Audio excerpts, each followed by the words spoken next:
आप तो senior most हैं इस दुनिया में। कितने साल हो गए रोहित जी खेलते खेलते? 1997 से ऑलमोस्ट 7 ओलंपिक्स खेल चुका हूं मैं। जब सामने वाले खिलाड़ियों से खेलते हैं आप, काफी तो पुराने आपके खिलाड़ी सामने आते होंगे, क्या अनुभव आता है? सर जब मैं पहले खेलता था 1997 से, तो मेरे हियरिंग लोगों के साथ मेरा कंपटीशन होता था और मैंने बढ़ने की कोशिश की। मैंने ओलंपिक्स खेले, कॉम्पिटिशन्स जैसे बिल्कुल हियरिंग लोगों के साथ जैसा कंपटीशन होता है, मैंने भी उसमें आगे बढ़ने की कोशिश की और अब तक मैं लगभग हियरिंग कॉम्पिटिटर्स के साथ खेल सकता हूँ। अच्छा रोहित, खुद के विषय में बताइए, इस क्षेत्र में कैसे आए, शुरुआत में प्रेरणा कितने दी, और इतने लंबे समय से जी जान से खेलते रहना, कभी थकना नहीं? सर जब मैं बहुत छोटा था तो जब मैं मेरे ख्याल से मुझे याद भी नहीं है कि मैं जब देखता था, मैं बस ऐसे ही माता पिता के साथ चलता था, मैं देखता था, चीज़ें देख के खुश रहता था कि कैसे हियरिंग लोग खेलते हैं। मैं भी चाहता था कि मैं भी खेलूं। मैंने भी वहीं से अपना एम तय किया और फिर आगे बढ़ता चला गया। जी, जब मैं 1997 में मैंने खेलना शुरू किया तो पहले बधिर लोग खेलते नहीं थे, मुझे किसी तरीके का सपोर्ट नहीं मिलता था, बस सांत्वना दी जाती थी। मेरे पिताजी इसमें बहुत सहयोग करते थे, खाना पीना, जूस, जो भी डाइट चाहिए होती थी उसका बहुत ध्यान दिया करते थे। भगवान की बहुत कृपा रही है, तो मुझे भी बैडमिंटन से इसीलिए बहुत प्रिय है। अच्छा रोहित, आप डबल्स में जब खेलते हैं तो आपका पार्टनर, मैंने सुना है महेश, आपसे उम्र में बहुत छोटा है। इतना अंतर है, आप इतने सीनियर है तो महेश बहुत छोटा है। क्या आप कैसे उसको संभालते हैं, कैसे गाइड करते हैं, उसके साथ कैसे मैच करते हैं अपने आप को? महेश बहुत छोटा है। 2014 में मेरे साथ खेलना शुरू किया, मेरे घर के पास रहता था। मैंने उसे काफ़ी कुछ सिखाया, कैसे मूवमेंट करनी चाहिए, कैसे हार्डवर्क करना है, डेफलिम्पिक्स के लिए कैसे तैयार होना है। तो वो थोड़ा सा रहता है डिसबैलेंस, लेकिन मैं उसको जो भी मैंने सिखाया वो मुझे बहुत सपोर्ट करता है। रोहित जी, हम भी आपके साथ कर देंगे। रोहित जी, आपका जीवन एक खिलाड़ी के तौर पर और एक व्यक्ति के तौर पर, मैं समझता हूं आप में लीडरशिप क्वालिटी है, आप में कॉन्फिडेंस लेवल है, और आप किसी चीज से ऊब नहीं जाते हैं, लगातार उसमें चेतना भरते रहते हैं। मैं पक्का मानता हूं कि देश के युवा, उनके लिए आप वाकई बहुत ही प्रेरक रहे हैं। आपने अपने जीवन की बाधाओं से कभी हार नहीं मानी। ठीक है, परमात्मा ने कुछ कमी दी, लेकिन आपने कभी हार नहीं मानी। आप पिछले 27 साल से देश के लिए पदक जीत रहे हैं और मैं देख रहा हूं कि आप अभी भी संतुष्ट नहीं है, कुछ न कुछ करने का जज्बा है जी। और मैं देख रहा हूं कि उम्र बढ़ती है, लेकिन साथ साथ आपका प्रदर्शन भी बहुत बेहतर होता जा रहा है। आप अपने टारगेट नए तय करते जाते हो, नए टारगेट को प्राप्त करने की कोशिश करते हैं। मैं समझता हूं कि खिलाड़ी के जीवन में यही एक गुण बहुत बड़ी ताकत होता है। वो कभी संतोष नहीं मानता है, खुद नए गोल सेट करता है, उस सेट के लिए खुद को खपा देता है और उसी का परिणाम है कि कुछ न कुछ प्राप्त करता रहता है। मेरी तरफ से, पूरे देश की तरफ से रोहित को बहुत बहुत शुभकामनाएं और बहुत बहुत बधाई देता हूं। बहुत बहुत धन्यवाद। मैं भी आपको अभिनंदन करता हूं सर। श्री वीरेंद्र सिंह, रेसलिंग। जी वीरेंद्र, कैसे हो? जी बिल्कुल, मैं ठीक हूँ। आप ठीक हैं? जी जी। बताइए, अपने विषय में थोड़ा बताइए, देशवासी देखना चाहते हैं आपको।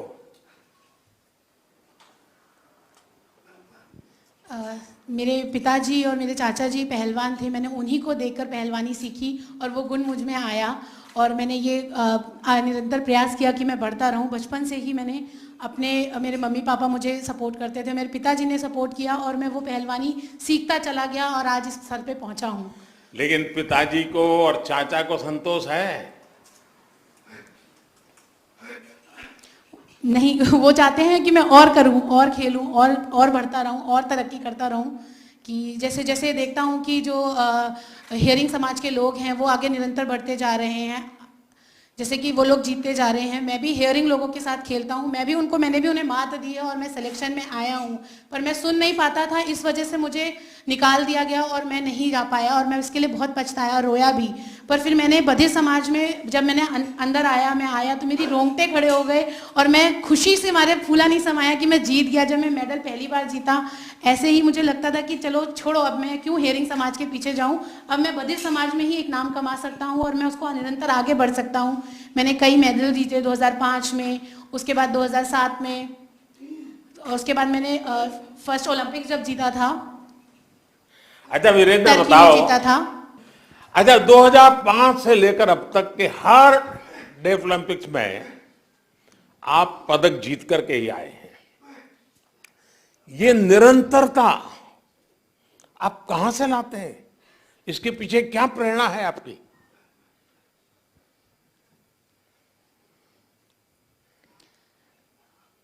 मैं डाइट पे इतना ध्यान नहीं देता हूँ जितना मैं प्रैक्टिस पे ध्यान देता हूँ। मैं लगातार हियरिंग लोगों के साथ प्रैक्टिस करता हूँ, बहुत मेहनत करता हूँ, वो मेहनत जाया नहीं जाती है। मैं बिल्कुल देखता हूँ कि वो कैसे खेल रहे हैं और उसको निरंतर बढ़ता रहता हूँ। सुबह शाम मैं लगातार प्रैक्टिस पे बहुत ध्यान देता हूँ। मेरा एम रहता है कि मैं बाहर कहीं जाऊँगा खेलने तो मैं अपने माँ बाप के चरण स्पर्श करके निकलता हूँ अपने देश को छोड़ के, और मैं उनको याद करके ही खेलता हूँ और मैं खुश रहता हूँ कि मैं विजयी होकर आया हूँ। ये मेरे मन में मेरी आशा रहती है।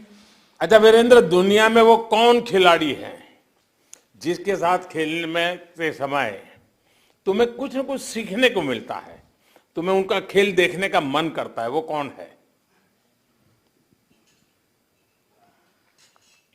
जितने भी रेसलर्स होते हैं मैं उनको देखता हूँ कि उनकी स्ट्रैटेजी क्या है, मैं वो देख के सीखता हूँ कि वो कैसे दाव खेलते हैं, वो मैं उन्हीं को देख के खेलता हूँ और मैं सोचता हूँ कि मुझे उस पर ध्यान रखना है कि मैं भी घर पे उस पर निरंतर सोचता भी रहता हूँ कि उस खिलाड़ी ने कैसा खेला था, तो मेरे को भी उससे अच्छा और उससे बराबर की टक्कर देके खेलना है। मुझे उससे बिल्कुल घबराना नहीं है, एकदम सामने की कड़ाके की टक्कर देनी है और जीतना है उस दाव पेच के साथ।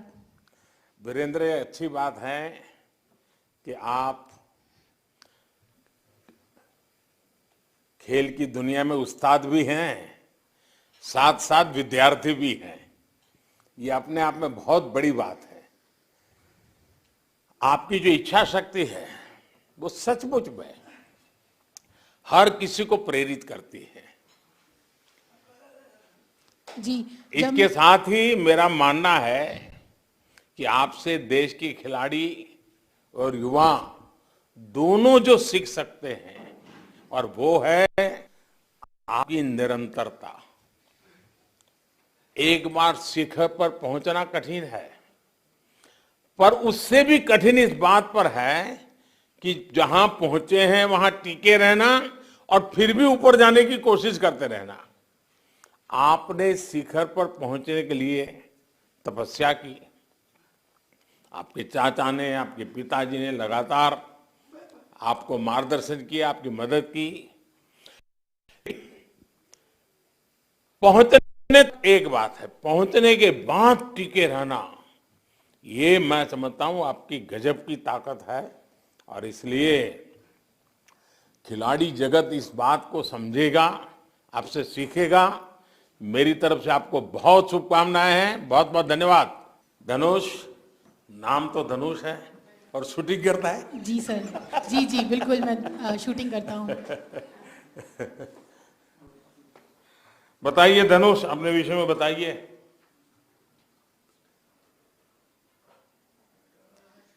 जी, मैं निरंतर शूटिंग में प्रैक्टिस करता रहा।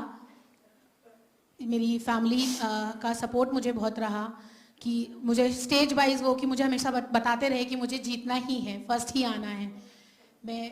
मैं 4 बार विदेश जा चुका हूँ जीतने के लिए, और मेरा ये हमेशा निश्चय रहता है कि मैंने तय किया होता है कि मुझे फर्स्ट ही मेडल लाना है, मुझे गोल्ड ही जीतना है। धनुष जी, आप और विद्यार्थी जो चाहते हैं इस खेल में आगे बढ़ना, आप उनकी क्या मदद कर सकते हैं?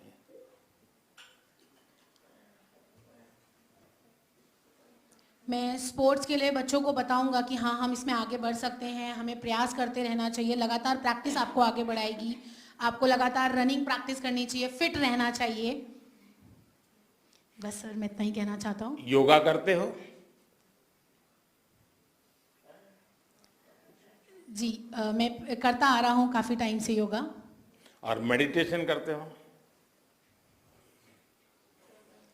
हाँ, करता हूँ, लेकिन बहुत ज़्यादा नहीं, कभी कभार करता हूँ, ध्यान रखता हूँ। तुम्हें पता है ये शूटिंग में मेडिटेशन, ध्यान, ये बहुत काम आता है? जी बिल्कुल, केंद्रित करना पड़ता है जी।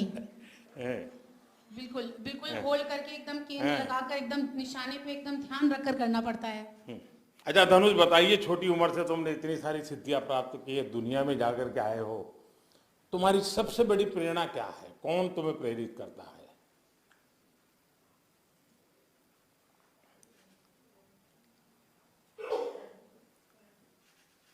मुझे सबसे ज़्यादा, मैं अपनी माँ से बहुत मेरा लगाव है, वो उनके साथ मुझे बहुत खुशी मिलती है। मेरे पापा भी मुझे सपोर्ट करते हैं और प्यार करते हैं, लेकिन पहले 2017 में जी, मैं जब थोड़ा परेशान रहता था, उदास रहता था, तो मम्मी का सपोर्ट बहुत रहता था, और फिर निरंतर प्रयास करते करते जब मैं जीतने लगा तो मुझे खुशी मिलने लगी, और वही मेरी प्रेरणा का स्रोत बनता चला गया। धनुष, सबसे पहले तो आपकी माता जी और आपके परिवार को प्रणाम करता हूं, और विशेष करके आपकी माता जी को, जैसा आपने वर्णन किया कि वो कैसे आपको संभालती थी, कैसे आपको प्रोत्साहित करती थी, कैसे आपको लड़ाई जीतने में मदद करती थी, और हर चुनौती के सामने खड़े रहने के लिए आपको तैयार करती थी। तो मैं सचमुच में आप बड़े भाग्यवान हैं। और आपने बताया कि आपने खेलो इंडिया में भी कुछ नया सीखने का प्रयास किया, नई चीज़ों को जानने का प्रयास किया, और खेलो इंडिया ने आज देश को बहुत अच्छे अच्छे खिलाड़ी दिए हैं। कई खेल प्रतिभाओं को आगे लाने में भी मदद मिली है। आपने अपने सामर्थ्य को पहचाना, लेकिन मेरा विश्वास है कि आपका सामर्थ्य धनुष इससे भी ज़्यादा है, और आप इससे भी ज़्यादा पराक्रम करके दिखाओगे, ये मुझे विश्वास है। मेरी आपको बहुत शुभकामनाएं। बहुत बहुत धन्यवाद। सुश्री प्रियेशा देशमुख, शूटिंग। अच्छा प्रियेशा, आप पुणे से हैं? एक्चुअली मैं महाराष्ट्र पुणे में प्रैक्टिस करती हूँ। मेरा नाम प्रियेशा शरदराव देशमुख है। वो मैं 8 साल में प्रैक्टिस कर रही हूँ शूटिंग में। उसके पहले मैंने चेटिंग, बैडमिंटन सब कुछ खेला, लेकिन तो मैं हार गई, तो मैंने सोचा शूटिंग अच्छा है, तो मैं शूटिंग में 2014 में ज्वाइन हुई।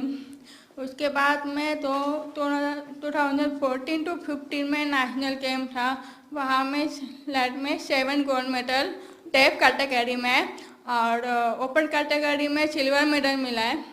और पहली बार मुझे लगा कि फर्स्ट वर्ल्ड चैम्पियनशिप में रशिया में कजान में वर्ल्ड चैम्पियनशिप था, तो मैं पहली बार इंटरनेशनल खेला, बाकी कोई योगी नहीं आई।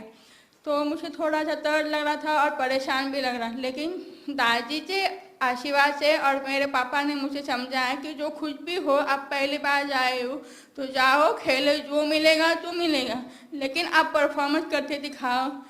परंतु मुझे पता नहीं क्या मिला, लेकिन तो लास्ट टाइम में मेरा क्वालिफिकेशन हुआ तो फाइनल हुआ। बाद में तो फाइनल होते तो मेरा ब्रॉन्ज मेडल मिला। अच्छा, 2017 में आप 6ठे स्थान पर आई थी, इस बार स्वर्ण लेकर आई है। ये कोई छोटी सिद्धि नहीं है, तो तुम्हें अभी भी संतोष नहीं है? अभी भी अपने आप को शिकायत करती रहती हो? नहीं, वही थी, अब मेरे तो कॉन्फिडेंस थी, मैं खुद भी कर रही हूँ। दादी और पापा के आशीर्वाद और मेरा गुरु है अंजलि भागवत के, उसको कोच वजह मैंने सिखाया जो करने करो, लेकिन पॉजिटिव सोचो तो कर लिए। तो मेरा वो रैंक 6, और अभी सेकंड ओलंपिक में ब्राज़ील में हुआ तो धनुष के साथ मिस्त्री में मुझे गोल्ड मेडल मिला। तो दादी ओलंपिक होने से पहले दुनिया में नहीं है अभी। उसने मुझे मेरा प्रॉमिस दिया था कि आप पदक जीतते अवश्य आएंगे, लेकिन दादी ने मुझे वादा दिया कि अब मेडल अवश्य मिलेगा। लेकिन अचानक उसकी मौत होने के बाद तो मैंने उसका स्वप्न मैंने पूरा कर दिया। तो मेरे तो अच्छा लग रहा है और मेरा कोई कुछ नहीं। देखिए प्रियेशा, सबसे पहले तो मैं अंजलि भागवत जी को भी बधाई देता हूँ कि उन्होंने तुम्हारे लिए अपना इतना जी जान से मेहनत की। Thank you sir. तो मैं सचमुच में बताता हूँ कि एक तो तुम्हारा, तुम्हारे माता पिता का, लेकिन कोच भी अगर जी जान से तुम्हारे लिए काम करता है तो उसके कारण बहुत बड़ा बदलाव मैं देख रहा हूँ। अच्छा ये बताओ, आप हो तो पुणे से हैं और पुणे के लोग तो बहुत शुद्ध मराठी बोलते हैं। हाँ पता है, मैं मराठी बोलती हूँ। तो आप इतनी बढ़िया हिंदी कैसे बोलती हो? मैं मराठी हिंदी सब बोलती हूँ, लेकिन प्रॉब्लम ऐसा है मराठी में तो मुझे मेरी लैंग्वेज होते हैं। मैंने सोचा कि दुनिया में एक लैंग्वेज नहीं बात करना, सब लैंग्वेज बात करते हैं, लेकिन मैं पर बात करती मराठी में। मुझे ये भी बताया गया आपकी दादी ने हमेशा आपको प्रोत्साहित किया, कभी निराश नहीं होने दिया, कभी आपको उदास नहीं होने दिया। अनेक चुनौतियों का पार कर पाई और जैसा मुझे बताया गया है कि आपने नए नए तरीके से इसको सीखने का प्रयास किया है। मैं आपको बहुत बहुत बधाई देता हूँ, बहुत शुभकामनाएं देता हूँ। आप सबको प्रेरणा देती रहेगी। Thank you. Jafreen Shaikh, tennis. हाँ जाफरी, नमस्ते। Namaste. हाँ I am Chaplin Che, tennis player. I am happy bronze medal in Tep Olympic 2021. मुझे मेरे पापा बहुत सपोर्ट करते हैं, मुझे बहुत मेहनत करते हैं। मैं 70 ईयर्स खेला, मेरा मेडल बहुत मेडल लिखा, इंडिया मेडल लिखा है, बहुत मेडल लिखा है। तो नाचाम मुझे बहुत मेहनत करते, हमें होती करते, कॉम्प्लीट करते, नाचाम से बहुत हार्ड वर्क करते। इंडिया 5 फर्नीचर आगे जा रहे हैं, हमें नहीं जानते आगे जाते मैं। और 50 to come prime minister of India Narendra Modi, thank you for welcome. I am very happy. We all happy Pacham.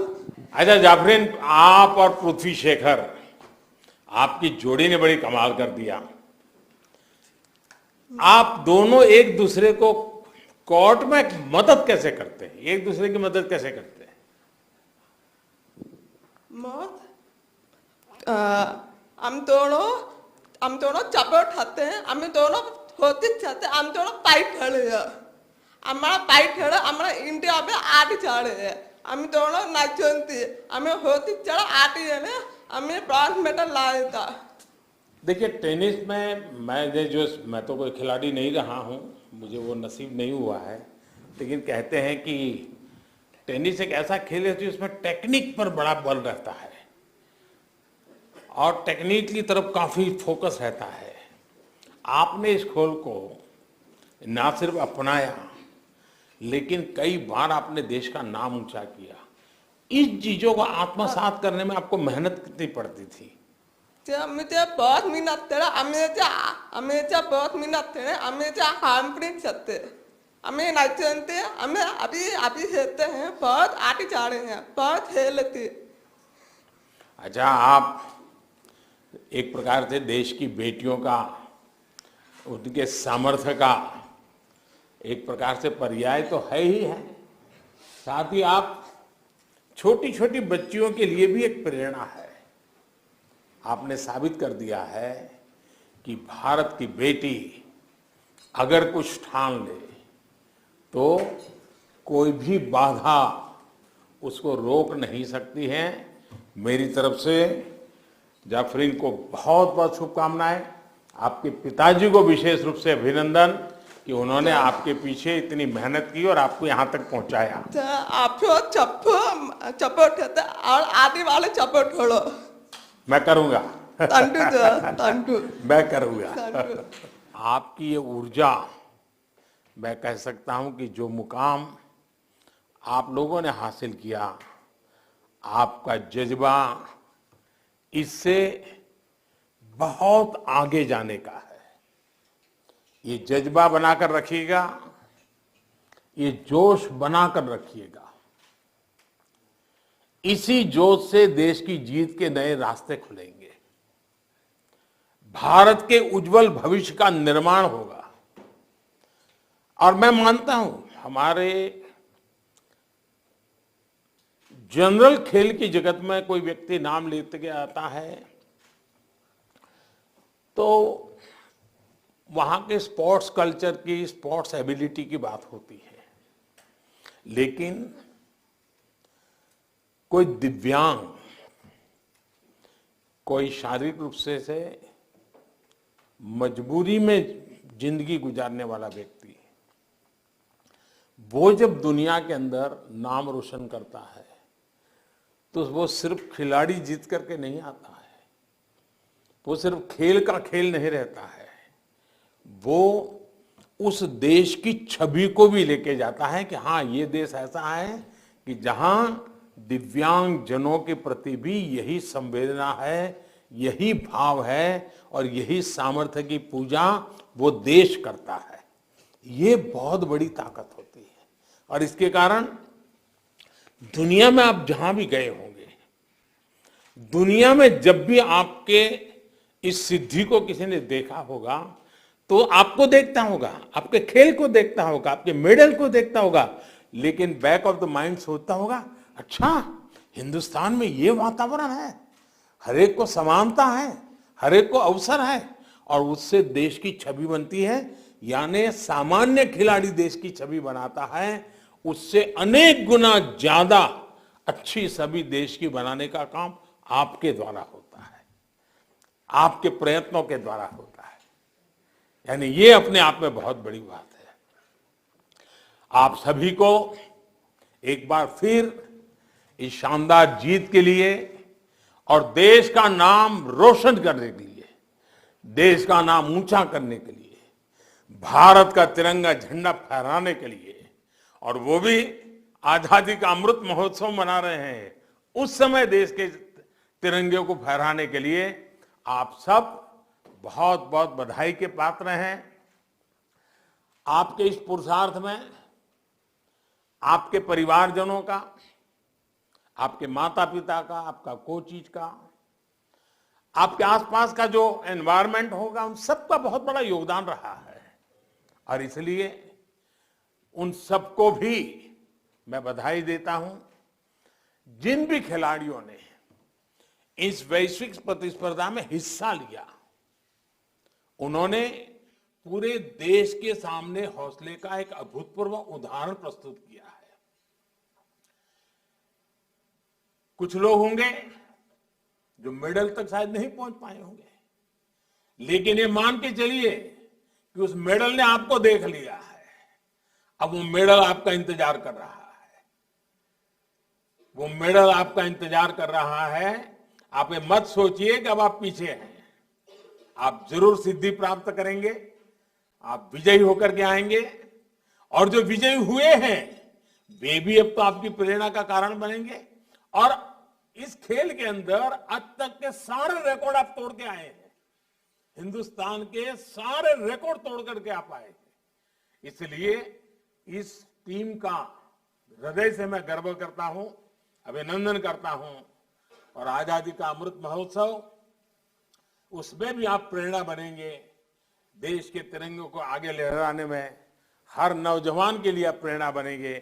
इसी अपेक्षा के साथ मैं सबसे पहले आप सबको बहुत बहुत बधाई देता हूं, बहुत बहुत आगे बढ़ने के लिए निमंत्रित करता हूं। बहुत बहुत धन्यवाद।